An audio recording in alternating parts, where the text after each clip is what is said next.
ஒரு செய்தி விளம்பரத்துறை அமைச்சர் என்ற முறையில் இந்த மாமன்றத்தில் மதிப்பிற்குரிய எதிர்க்கட்சி தலைவர் அவர்கள் சொன்ன சில செய்திகளுக்கு சில வரி விளக்கங்களை உங்கள் மூலமாக வழங்க விரும்புகிறேன்.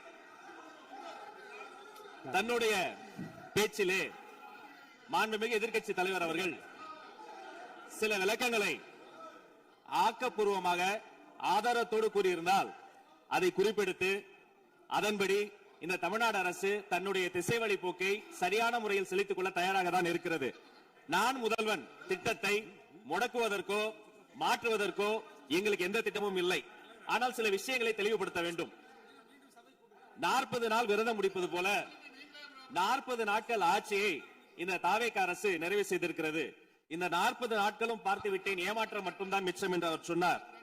ஆனால் மக்கள் திமுகவினுடைய 40 நாள் அல்ல 5 ஆண்டுகளையும் பார்த்துவிட்டு அந்த வந்த ஏமாற்றத்தால் தான் இப்படி ஒரு தீர்ப்பை எங்களுக்கு வழங்கி இருக்கிறார்கள். ஆளுநர் மகிழ்ச்சி, அமைச்சர்கள் மகிழ்ச்சி, ஆளுநர் மகிழ்ச்சி என்றெல்லாம் சொன்னார். இந்த அரசில் தமிழ்நாடு மக்கள் மகிழ்ச்சியாக இருக்கிறார்கள் என்பதை தான் இன்றைய சட்டமன்றத்தினுடைய போக்கு காட்டுகிறது. நான் முதல்வன் திட்டத்தை பொறுத்தவரை தமிழ்நாடு முழுக்க இருக்கக்கூடியவர்களை நான் முதல்வன் என சொல்ல வைத்துவிட்டு ஒரே ஒரு குடும்பத்தில் மட்டும் முதல்வர்கள் வந்து கொண்டிருக்கின்ற போக்கை மாற்றுவதற்காக தான் இப்படி ஒரு சட்டமன்றம் அமைந்திருக்கிறது. தமிழ்நாடு வரலாற்றில் முதல் முறை முதலமைச்சர் மட்டுமல்ல, மாண்புமிகு சி ஜோசப் விஜய் அவர்கள் முதல் முறையிலேயே முதலமைச்சராக இருக்கிறார். அவருக்கு பிறந்தநாள் வாழ்த்துக்களையும் சொல்லிக் கொண்டு நிதி ஆயோக் கூட்டத்தில் மாண்புமிகு முதல்வர் சொன்னதெல்லாம் 40 நாட்கள் நீங்கள் செய்திருக்க முடியாது, அது திமுக தான் காரணம் என்று சொன்னார்கள். நானும் அதை தான் சொல்கிறேன்.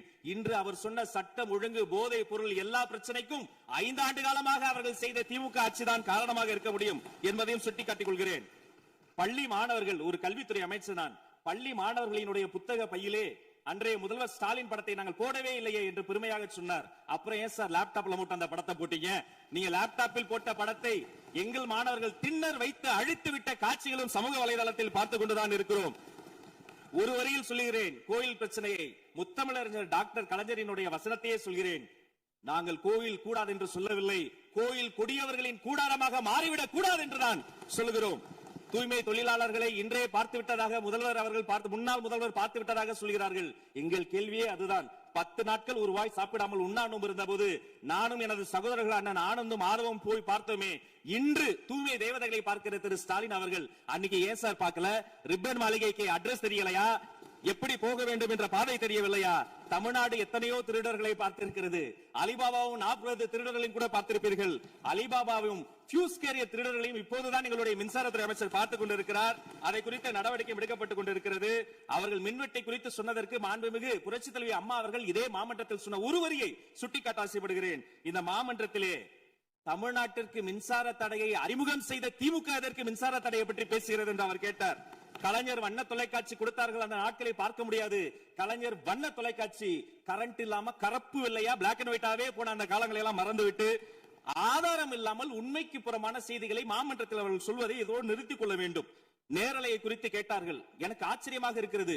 3 ஆண்டு காலமாக ஒரு தொழில்நுட்ப கோளாறாக அன்றைய சபாநாயகர் நேரலையை இருட்டடிப்பு செய்து விட்டார். ஆனால் இன்று மாண்புமிகு சபாநாயகர் நேரலையை கொடுத்துக் கொண்டிருக்கிறார். அவருக்கு எங்கள் சார்பாகவும் நன்றியை கூறிக்கொண்டு விவசாயிகளை குறித்து இந்த மாமன்றத்தில் ஒன்று சொல்கிறேன். தமிழ்நாடு வரலாற்றிலேயே விவசாயிகளினுடைய சங்கத்தின் தலைவர்கள் மீது குண்டாஸ் போட்ட ஒரு சர்க்கார் திமுக சர்க்கார். ஆனால் அவர்கள் கண்ணீரை போக்க நாங்கள் போராடி கொண்டிருக்கிறோம். அரசு பள்ளிகளில் எந்த கட்சிக்காரர்களும், அது தாவேகாரர்களாக இருந்தாலும் சரி, பள்ளி மாணவர்களை தொந்தரவு செய்யாதீர்கள் என்று சொன்னதோடு மட்டுமல்ல, பெருமையோடு சொல்கிறேன், எங்கள் கட்சியினுடைய ஒன்றிய செயலாளர் அரசு பள்ளியில் சென்று ரீல்ஸ் எடுத்ததற்காக நேற்றைய தினம் கட்சியை விட்டு நீக்கியிருக்கிறார் என்னுடைய பொதுச் செயலாளர். சட்டம் ஒழுங்கு பிரச்சனை பற்றி பேசுகிறவர்களுக்கு அண்ணா பல்கலைக்கழகம் நினைவுக்கு வரவில்லையா? அண்ணா நகரில் பெத்த பிள்ளைக்கு கொடுமை நடந்ததற்கு கம்ப்ளைண்ட் கொடுக்க வந்த அப்பா அம்மா மீதை அடித்து துன்புறுத்தியது நினைவுக்கு வரவில்லையா? யார் அந்த மேலிடம் என்று கேட்பவர்களுக்கு யார் அந்த சார் என்பது நினைவுக்கு வரவில்லையா என்பதை உங்கள் மூலமாக நான் கேட்டுக்கொள்கிறேன். இடையில் ஆங்கிலத்தில் ஒரு விஷயம் சொன்னார், to remain silent. I want to quote Walter. I may not agree with what you are saying, but I am ready to give my life to defend your right to say it. எதிர்க்கட்சிகளினுடைய கருத்துகளையும் அரவணைக்கக்கூடிய மாமனிதர் இந்த மன்றத்தில் முதல்வராக உட்கார்ந்து கொண்டிருக்கிறார். ஆக்கப்பூர்வமான விமர்சனங்களை சொல்வீர்கள் என்று பார்த்தால் திரும்ப அரசியல் விமர்சனங்களை மட்டுமே சொல்லிக் கொண்டிருக்கிறீர்கள். இந்த சோஃபா கதையை எண்ணிக்கை விட போகிறார்கள்.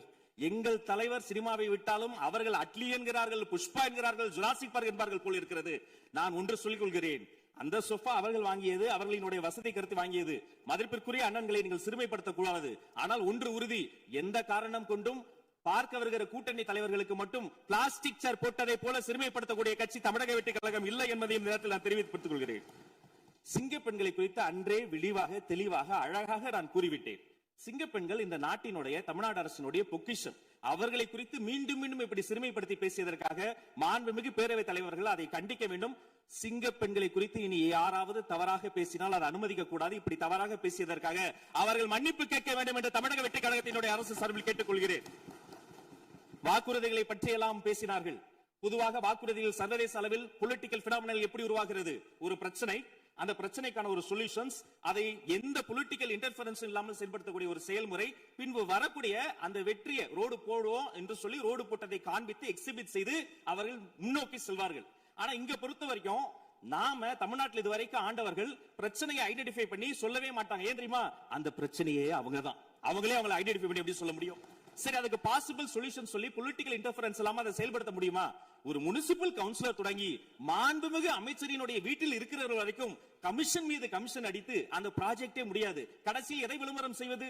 அந்த திட்டத்தினுடைய வெற்றியையா எதை விளம்பரம் செய்வது என்றே தெரியாமல் தங்கள் தலைவரை, அதுவும் ஒரு குடும்பத்தை மட்டுமே வெறித்தனமாக விளம்பரம் செய்து செய்தி விளம்பரத்துறையின் கஜானாவை துடைத்து வைத்து சென்றிருக்கிறார்கள் என்பதையும் இந்த மாவட்டத்துக்கு தெரியப்படுத்த நான் கடமைப்பட்டிருக்கிறேன்.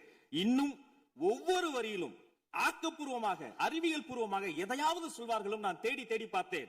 அவராக 40 நாட்கள் தேடி பார்த்து ஏமாற்றம் அடைந்தார். நான் 40 நிமிடத்திலேயே ஏமாற்றம் அடைந்து விட்டேன். இதை சொல்ல வேண்டும் என்று சொன்னால் ஒரு நகைச்சுவை காட்சியில் சொல்வதை போல அதுல ஒண்ணுமே இல்ல, கீழே போட்டுருங்க. நன்றி சட்டப்பேரவை தலைவர் அவர்களே.